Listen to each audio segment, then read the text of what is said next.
Our son's in trouble. Who's so sick to do that? Okay, all right, that is easier, Ruben, your way of getting on, going through the website and everything.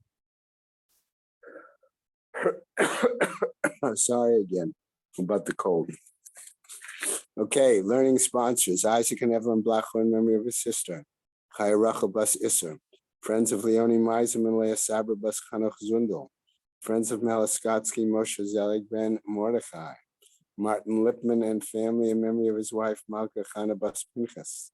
A month of learning, Carol and Josh Sanborn in memory of her father, Yoshua Shia Ben Moshe Yehuda Cohen. Sarah Alpert and family in memory of her husband, Harav Tzvi Lipa Ben Hillel. Josh and Carol Sanborn in memory of his mother, Chiena Bas Aryeh and his father, Shmuel Aryeh Ben Baruch. B. Pizer in memory of her mother. Rezel Bat Shammai, Leo and Tova Zimmer, in memory of his father, Tzvi Ben Israel, and his mother, Yocheved Bat Yaakov Menachem Mendel. Mel and Haran Haller, in memory of his mother, Fega Bas Yaakov. B. Pizer, in memory of her stepfather, Avraham Michal Ben Shmuel Halevi. Jill and Perry Meltzer, in memory of her father, Yaakov Ben Yosef. A week of learning by Sid Peres, in memory of his mother, Yehuda Spatzvi, and his father, Chaim Ben Aaron Cohen. Jack Kaufman, in memory of his wife, Devorah Necha Bat Mordechai. The family of Esther Shepatovsky, in memory of their mother, grandmother, and great-grandmother, Esther Eva Bat B'Tzalel. Today being the 6th of March, right? Yeah. Paula and Bob Romberg, in memory of her grandmother, Janja. Is that her name? Okay, Hungarian, right? Jimmel, she's Sephardic, right? Okay, I remember your wife telling me it's a mixed marriage, right? Right. John Bad Benjamin, Sharon Smith. Okay, that's actually it. Just Bob, Paula, and Bob. And may Shamas have an Aliyah, crank or fear without the Yeshir Shemitz Aliyah. Mechol B'nai Israel, a good Gabench job. Okay, now I'm gonna, since we're not gonna meet tomorrow, I'm gonna do the tomorrows as well. Okay. Okay, 3-7, Sharon Smith, in memory of her husband, Yehuda Ben Yisrael, and her mother-in-law, Devorah Bat Dov Chaim. Rabbi Dr. Moshe Kranzler, in memory of his wife, Esther Eva Bat B'Tzalel. Carol and Paul Schwartz, in honor of our Torah of Friends for Purim. Sarah and Jessica and Jesse Cuppy Marilis. Happy Purim to all our Torah or friends. And that's it. And Shanas have an Aliyah, crank Rafia, without the Yeshua Shem Atliah, and the Chol B'nai Israel, good Gabench. Okay. All right.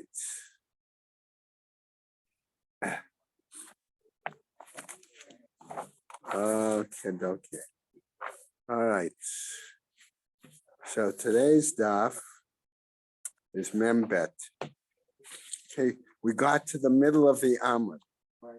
Okay, so we're starting right in the middle of the Amud with that first new Mishnah on the Amud, on the page. Okay.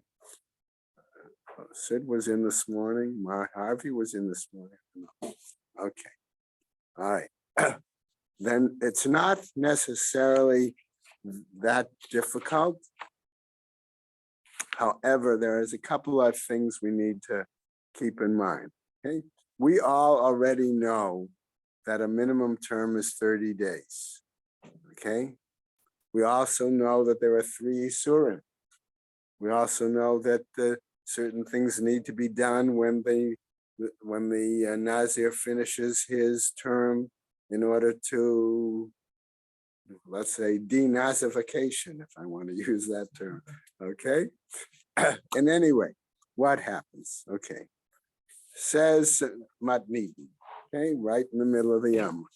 Nazir chofef, and Nazir can shampoo his hair, umifas pace, and he can use his hand to sort of, some of us are follically challenged, but nevertheless, we can move our hair that way.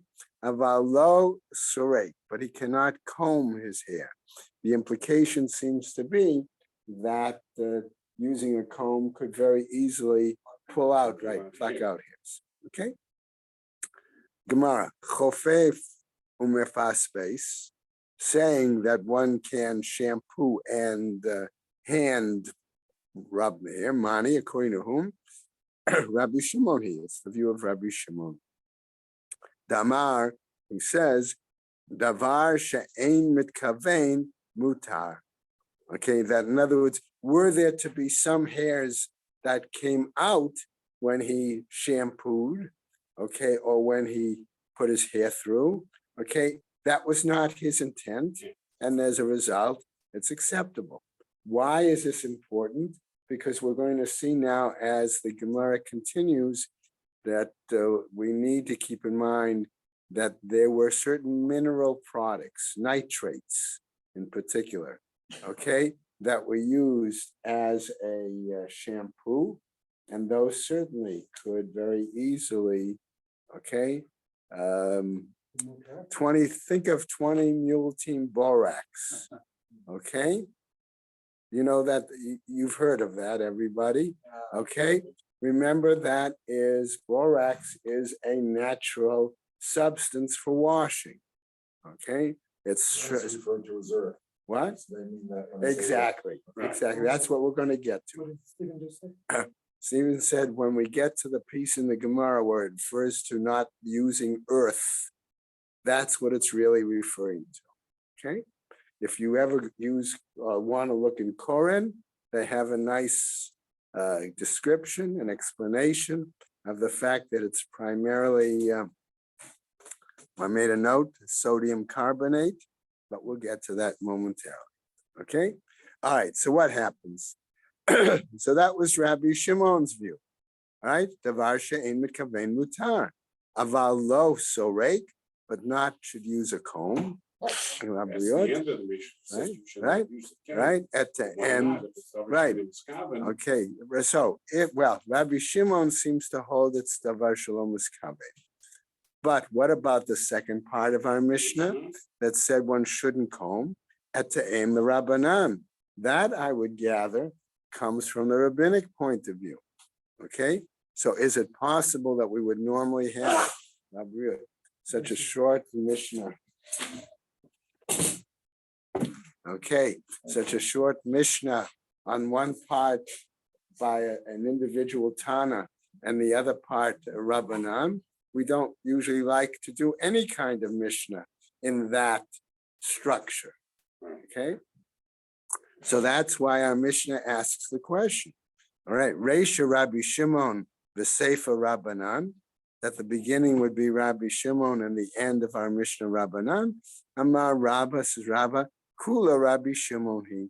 No, it's really all Rabbi Shimon, right? Namely, Kol HaSorek, when it says there about the business of combing, Lahasir Nisim Medul Dalot Mitkavein. His intent was clearly that he was talking about removing any loose or stray or dangling hairs. That was the point, okay? New Mishnah. Rabbi Yishmael says as follows, Omer, Lo Yichof Ba'adama. One should not shampoo their hair with earth, okay? In other words, earth minerals, like we said, sodium carbonate, okay? Why is that? Mipnei shemiseret et haseyar, because it is going to actually remove hair, right? Gemara Ibailaho. So they asked him, Mipnei shehi maseret et haseyar tanan? Do we understand,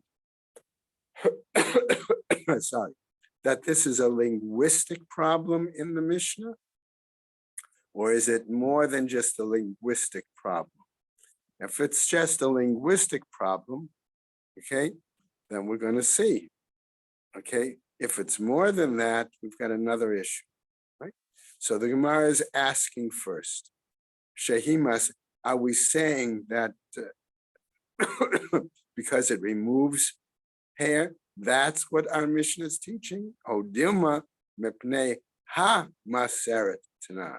Or are we talking about the language of the Mishnah that's referring to particular items that will remove it, okay? Which would imply only those items that would clearly remove hair are forbidden for shampoo. But other items would Which be, wouldn't necessarily. right, wouldn't be a problem, right? So the Gemara says, Lamai nafka, what, all right? Lamai nafka mina, what's the difference? Kagon de ika adama de lo matra. Okay, because it could be that there are earthly minerals, all right, that we say aren't going to be removed. I amart mipnei shehi maseret. If you're simply saying that the language of our Mishnah is such that it removes, right? Tanam, that's what it's teaching. Heicha yadinan de lo matra. How are we going to, where we do know that it's not going to necessarily remove hair, shapir, then that would be fine. Ella, iamat mibnei hamaseret. If you're going to say any kind of thing that's going to earthly mineral stuff that's going to remove hair, cloud, that's a generalization. Cloud, well, okay, so that would mean that in general, we would not be able to use. And to use something that would not is also. Right? So therefore, what's the implication? Take home. Okay, we don't have a complete answer. All right, new Mishnah. All right, so now we go on. Nazir Shahaya Shoteyayin Kohayom. We saw this bright earlier. Okay, a Nazareth that drinks wine throughout the day. Let's use that translation. Eino Chayav Ela Echad. He only seems to be having transgressed, and therefore would only get one set of malchus. Okay? Amrulo, if they say to him, al tishteh, don't drink, don't drink. In other words, they warn him before each and every time that he was imbibing, right? V'hu shoteh, and nevertheless he drank. Chayav al kol echad be'echad. Then he would be transgressing each and every one of those occasions where he is drinking, right? In general, if someone transgresses this vow, do they get malchus? Someone pledged to do something they didn't do, did they get? You mean malchus? a general vow? In general. Or is Nazir a special? Nazir, I would feel is a special case. Yeah. Right? And Now, so, I mean, Don't worry about if somebody was going to be over a nether that he made, the Adam. okay, well, you've got, Warn him, you've don't got, do this because lo yachal devora. well, you've got a couple of options. Remember, with a regular neder, you have outs. Right. The father can remove it for the daughter. The husband can remove it from the wife. The chacham can remove it for the person. A beis din of three can remove it. Nazir too, no? Okay, well, yes, but all that has to be, okay, within, right, Kadesh Shmiya, within the time that they've heard, okay? In other words, basically ASAP, all right? But with a Nazareth, remember, once you make that Nazareth vow, that's it, from that moment on, okay? That applies. Someone makes a pledge to the shul, they can't get whipped or not. No, I don't think so. Closing of the. All right, all right, let's go on. Hayam megaleach, similar example.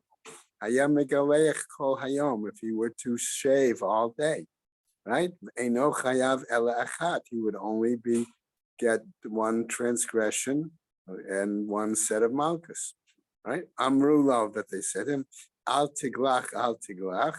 If they warn him each and every time he shaves, okay, that same day, v'hu megalech, and nevertheless he went ahead and shaved, right? Chayav al kol echad be'echad. He would then be transgressing each and every time, and he would get a set of malchus for each one, right? Hayam tamei lametin kol hayom. If he would have become tamei through contact with a mace in some way. Okay, right? Eino chayav ela achad. He would only be chayav. Okay, again, one act and therefore one set of malchus. With more than one mace. Well, we're going to get to that. We're going to get to that. We're not there yet. Okay, all right. Ela achat All right, Amrulo, al titame. If they warn him, don't become tame, don't become tame. In other words, if he's warned at each possible occasion, all right, that he could become tame and warned, and we're going to get to that at some point. Can you become more tame? We're going to Very get good to that. question, Bob. That we're going to get to that in the Gemara. Very Okay. All right. That's why I don't want to just jump ahead just yet. Okay. But it ties into Steve's question. All right. And we're going to see that shortly. If they warn him each time, okay, which would seem to be a opening for your question also. Okay. I'm going to give an example in a moment. Chayav al kol echad be'echad. Okay, so the Mishnah continues. He would be responsible for each one.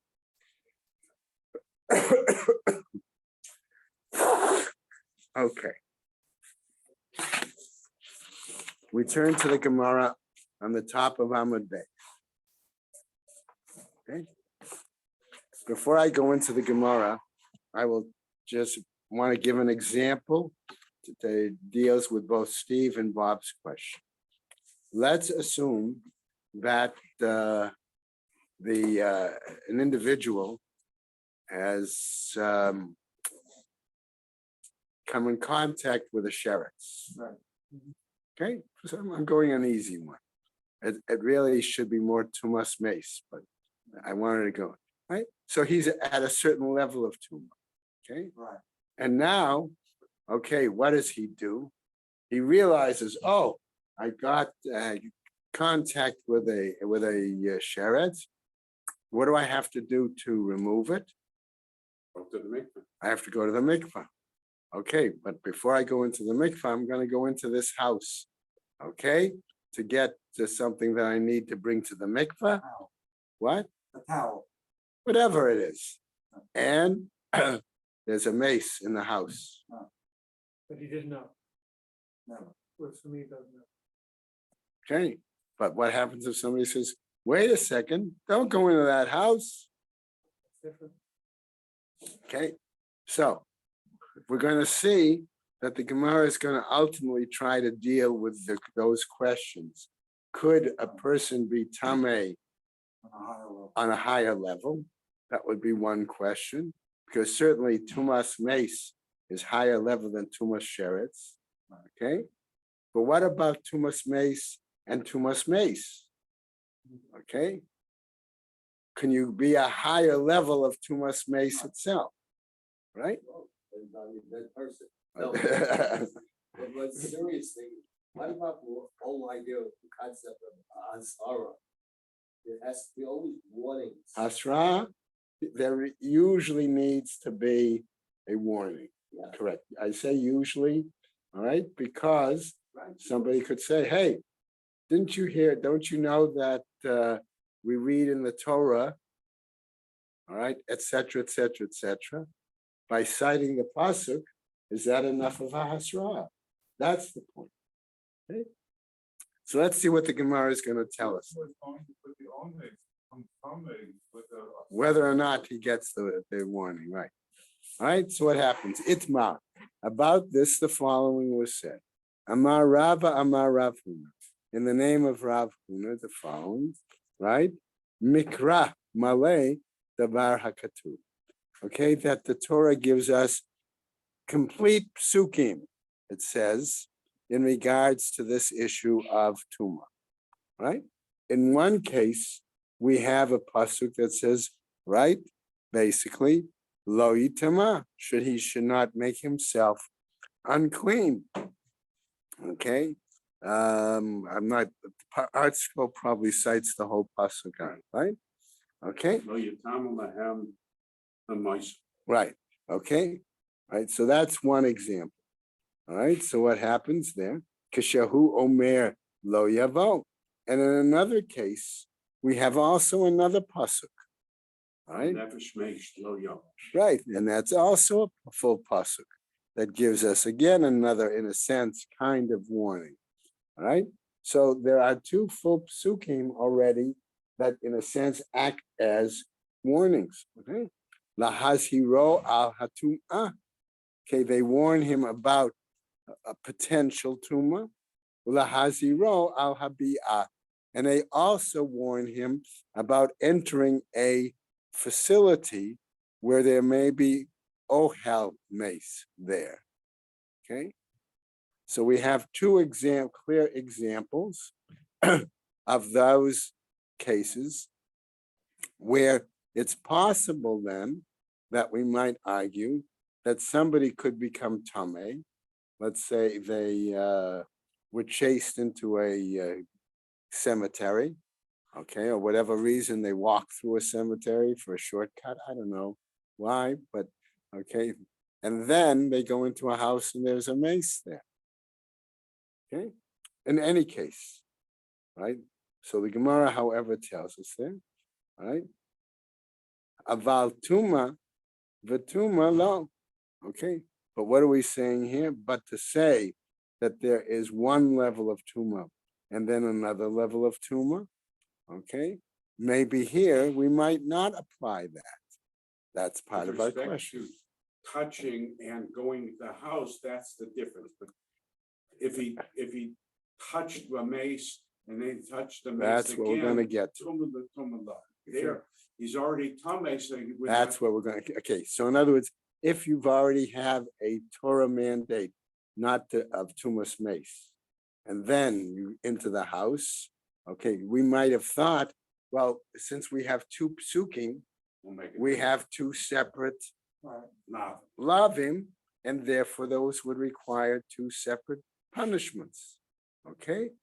But we, or we might say, wait a second, if the person is already tame for some reason, and then they go into the house and there's a tumas mace there, tumas ohel, maybe it doesn't add, even though it's a second pasuk, okay? It doesn't necessarily add to any tumah that he already has, okay? So that's the implication. That's the underlying question that the Gemara is now going to pick up on, okay? All right. So the result is, does the person then get one set of malchus or two sets of malchus? Right? V'Rav Yosef Amar Elohim. He takes an oath by God's name. Right? Amar Rav Huna. Rav Huna says, Afilu tuma v'tuma. He argues, no, says Rav Huna, that even going from regular tumas mace to ohel tuma, To regular tumas mace. yeah, Tuma, from not one ohel, tuma to another tuma, it is not still, ohel. They're both okay, still both are valid prohibitions, and therefore he would get two sets of malchus. Correct. Okay, the Amar Rav Huna, as Rav Huna says, Nazir Shaya Omeid Beveit HaKvarot, if you had a Nazareth that was in the cemetery, Vahoshitu Lo Meito, and then, okay, he's already in the base Kfaro, so we already assume he's Tame being in the cemetery, and now somebody hands him one of his own relatives, okay, who mates, right? And what happens? Echad v'nagabo chayav, right? That in that case, he would be transgressing, all right? On each one. Right. So in other words, even though that view would be that even though he is already tamei, any further situation that brings him tuma again is going to require then, and it is an additional chayav and an additional malchus. Okay. Amai, why is that?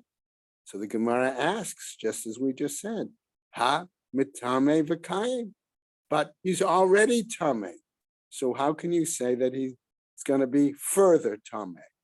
Okay, Ella lav shmamina, but rather don't we learn from this? Amar Rav Huna, says Rav Huna, afilu tuma v'tuma. So Rav Huna must hold then that while already tuma, he can become further tame. Okay, ative. But Abaye is going to come and challenge this with the following. Kohen shayalo meith munach al ktefav. If a Kohen has a dead body, a relative, lying on his shoulders, okay? Vahushtu lo meito, okay? All right, and for whatever reason, they now present him with another dead body. Umeit echar v'nagabo, okay, and then somebody made or another body comes and they present it to him. Yechol yehei chayav. We might have thought then that he would be higher level of tomb. Talmud lomar. However, the text tells us v'lo yichalel. Okay, and therefore it's telling us there that that's not the case. He shouldn't be defiling himself. B'mi she'eno mechulal. There we're talking about somebody for whom he cannot become desecrated. Now, the implication here, right, the implication here, remember, is that for a normal Kohen, all right, he can relate to the death of a family member, okay, as opposed to a Kohen Gadol who can't even do that. Okay. What the verse is saying is a Kohen who is not Tomei comes Tomei memchulo through the Tomei. Right. But if he's already Tomei already, he's not mechulal further now, he makes mechulal. more Right. Yatsa zeh shehu mechulal va'omei. So that's what the Gemara is telling us. No, that should exclude, right? One who has already been so to speak, deconsecrated, right? And therefore is in that status already, right? Amarle. So he challenges V'tikshe lach matnit. Then our Mishnah should be problematic for you, right? Ditznan, because our Mishnah taught hayam mitamei l'meitim kol hayom, that if somebody was tamei throughout ongoing throughout the day, right? Eino chayav ela achat, that he's only subject to one punishment of malchus, right? If he continued to be tamei, right, and they didn't warn him between each situation, it's like one act, okay, and therefore he would only get one punishment. Okay, Eino chayav ela achat. Amrulo, but if they say to him, al tetamei, if they warned him each time not to become tamei, chayav al kol echad ve'echad, he would then be subject to each one. Va'amai, and why is that the case?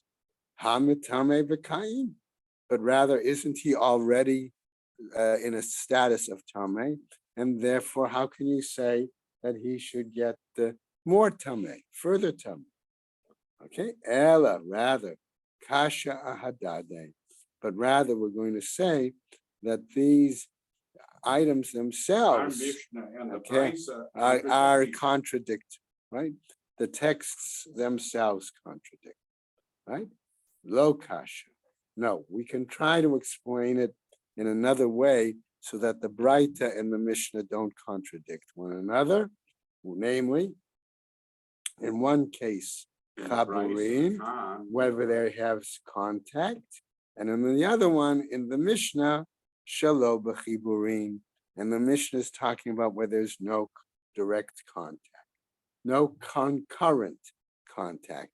In other words, chiburin means that the person, you touch a person who is touching a mace at the time you touch. That's what chiburin means. That's one way of explaining it, right? Okay, some of the other pshatim were, that was more like art scroll. Okay, Koren wanted to say concurrent. In other words, when you're already tamei because you've been in contact with somebody, you cannot get further. All right. So therefore, in one case, the Bright is talking about one, in the other, the Mishnah is talking about a different one. All right. So the Mishnah is talking about a situation where they were not concurrent, where one wasn't already in a status of being tamei, right? V'tuma b'chiburin d'oraita. are we therefore saying that such concurrent contact, okay, is Torah mandated prohibition? Ha'amar Rav Yitzchak Bar Yosef, but didn't Rav Yitzchak Bar Yosef say in the name of Rabbi Yanai, Lo amru tuma b'chiburin ela l'truma u'kedoshim, that really only applies in regards to being able, like a Kohen, to eat truma or to eat the offerings. Aval and Nazir, but regarding a Nazarite, va'oseh Pesach, lo, or somebody doing their Pesach offering, no, it doesn't apply. V'iyamart d'oraita, and if you're going to say it was Torah mandated, Maishna, what's the difference? Kan b'chiburei adam ba'adam. Here, in one case, we're talking about the connection, the contact between one person and another. Kan b'chiburei adam b'meis. And in the other situation, we're talking about the contact between a person and a deceased. Aval tuma v'tuma lo. But again, that would seem to imply that there is no possibility of one getting increased or further tame. Dahametame v'kayim. Why? Because he's already tame and in that status. Tuma ubia namehi metame v'kayim. But I might argue that that example that we saw earlier, by having two psukim that give us two different examples, okay? And we might therefore say, in that situation, it would be clear that they should be two separate conditions of tuma, and one could go from a lower to a higher level of tuma, right? In that situation, right? That's the point. But on the other hand, wouldn't that still apply to our example that we've been continuously saying that if you're already tame, you can't become further tame? Then how could we argue that with the two different psukim that that's not the case, right? Rabbi Yochanan ben Khan b'bayit, Khan b'sadeh. And Rabbi Yochanan suggests in one case, okay, he's going to be entering a house when he is not tame, right? In another case, he's going to be out in the field, all right? And out in the field, who knows where a body is buried, okay? And so therefore, he could easily have become tame, all right? And being mild. Okay, and then go into a house where there is also a mace in that case. All right, let's go on. So we said we'll do Mem Gimel today as well. Babayit Nami, but maybe in a house also. That's the case. Kevanda Ayil Yadei Istai, because once he puts his hand into the house, all right, what happens? He becomes Tameh. Ki ayil kule hai tamehu. And then he enters his whole body. Isn't that mean that he's going to become further tameh? Okay, so don't we say, even in that situation, simply in the house, he could become tameh and then further tameh? Right? What happens? Ella, Amar Rabbi Eliezer, he says as follows. Sirif yado mishum tuma ika. Okay, what? Well, we're going to get to that in a second, right? All right, so what happens? We're going to argue here that maybe he would simply say that when he puts his hand in, his hands are joined, and therefore that's why he becomes tummy. Mishum bialeka. But in that case, for entering, all right, he wouldn't be tummy. In other words, his hands went in, but then all of a sudden, he realized, oh, maybe there's a mace there. Okay, kind of thing. All right. V'tziruf gufo tuma ubia bahade hadade kaati.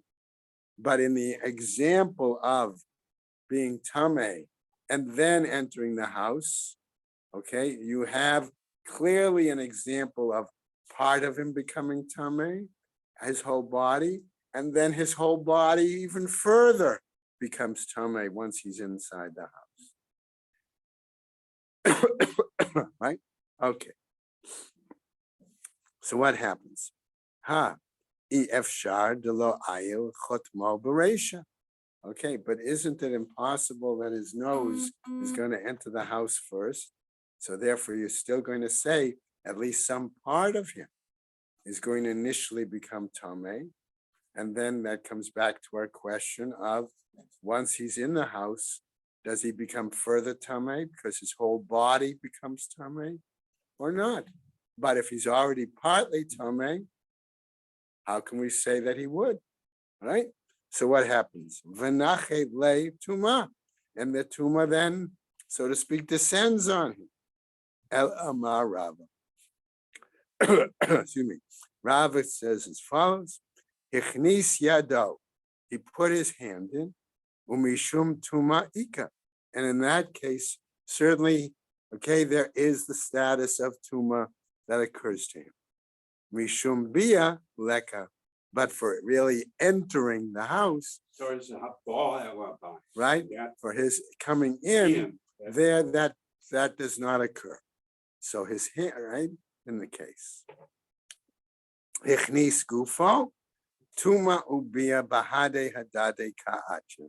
If his entire body enters, then we say he is over both on Going into the tuma house and tuma. being there where there is a tumas mace, and therefore he is even, so to speak, further tuma, right? Vaha, but here, efshar de lo ayu, it's ba'ata de kare beresha. Isn't it impossible for his toes to initially become tamei first, right? If he's walking into the house, you're still saying some part of him becomes tamei initially. So, and if he's already tamei, don't we fall back on the argument again that once he's tamei, he can't be further tamei, right?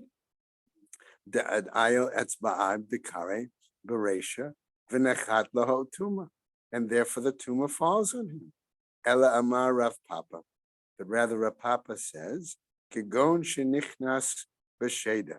Let's say it's possible that the person, right, that the person entered. How? B'sheda, teva, umigdal.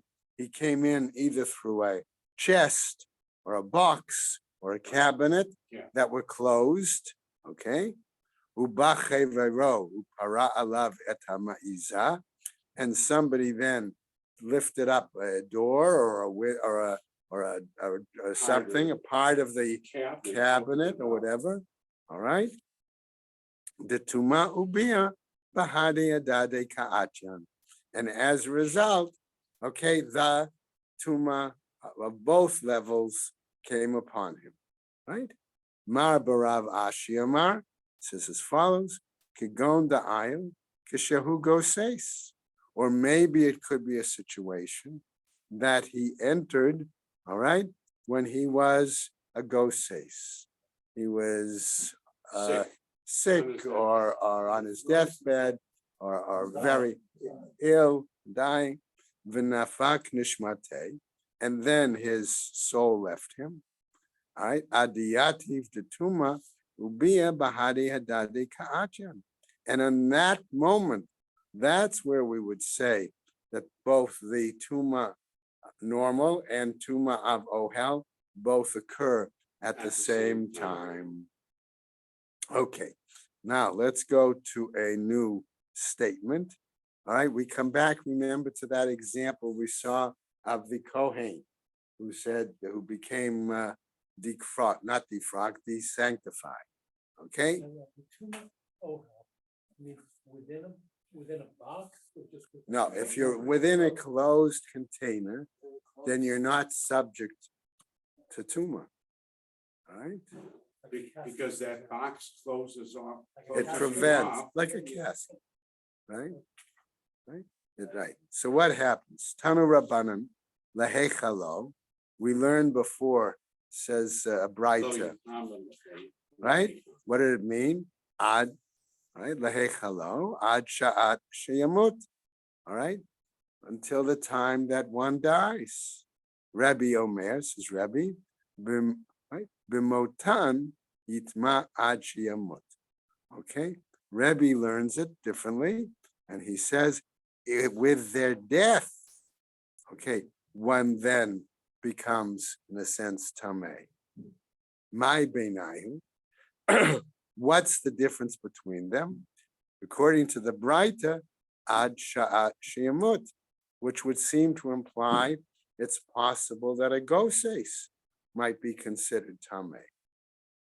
Whereas Rabbi's statement is, no, not till the person's neshama leaves them, that's when they're considered. Okay. All right. So what happens? Amar Rabbi Yochanan, says Rabbi Yochanan. Mashma'ut dorshin ikabenai. That interpreting the meaning of the verse is where the argument is. Reish Lakish Amar goses ikabenai. That there's actually this situation of somebody who's in their death throes. Let's use that there, in the process of dying. Right? Laman damar milahechalo afilu goses. The one who says that it would desecrate the Kohen, even I'd apply to somebody who is in the process of dying. Laman damar b'motam. But the one who says in their death, ad sheyamut en goses lo, until they die, right? At that point, yes, they then would be tamei, but in goses status, no. Laman damar milahechalo. And as regards the one who interprets it based on lahechalo, hakativ b'motam, but isn't it written also part of a pasuk in their deaths? Mebayele l'kedarebi. All right, doesn't he need that? According to the view of Rebbe, the Tanya, as taught in the Braita elsewhere, Rebbe Omer says, "B'motam eino mitamei." In their death, they do not render tuma. Aval mitamei b'nega'atam b'zivatam. All right, but they can render tamei in terms of their having any sort of flow or any sort of certain illness, sara'as, for example. Ulaman damar b'motam, and the one who says b'motam in their deaths, hamabayele lahai sfara. They need it for the following view. Im kain lemakra b'mot. So why then wouldn't it be a lot easier if the pasuk simply said with death? What is ubimotam? So what do we understand from the language of ubimotam instead of lamut? In their deaths, right? Shamat mina tarte. We learn from that two things. Okay. Laman damar bimotam. And according to the one Rebbe who learned it bimotam, hakativ lahechalo. Isn't it also written that he has to deal with lahechalo, that issue? Lahechalo, lahachi huda'at. That the phrase to desanctify him comes to for the following. B'mi she'eno mechulal, yatsa zeh shemechulal va'omeid.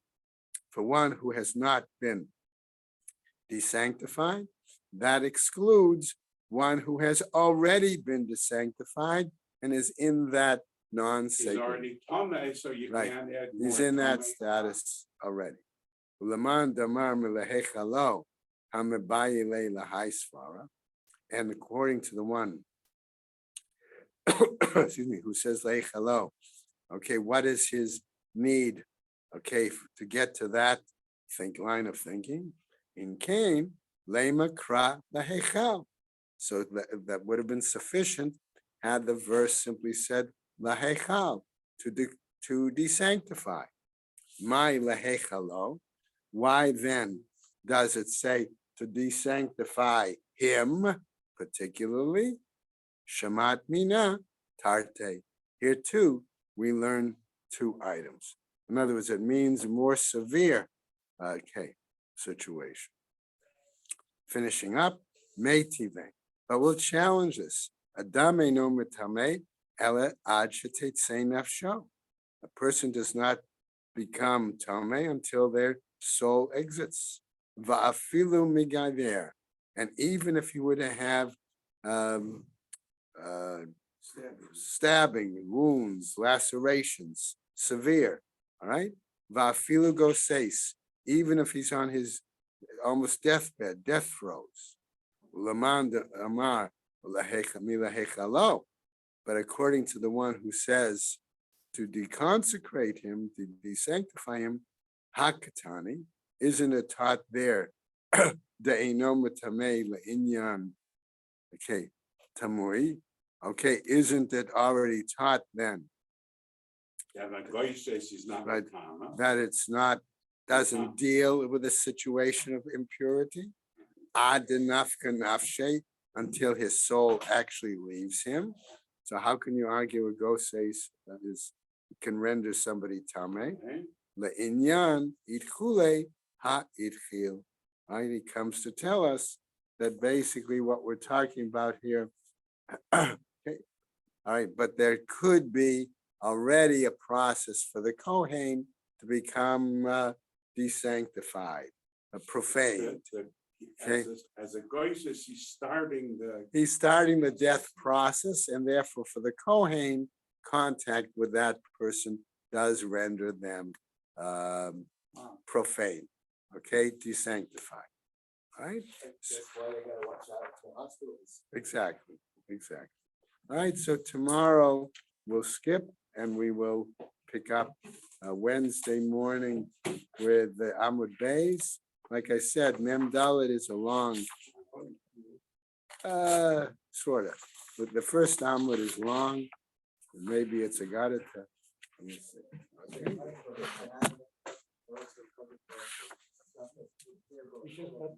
Well, hold on. You got Rabbanan Kaddish. Thank God.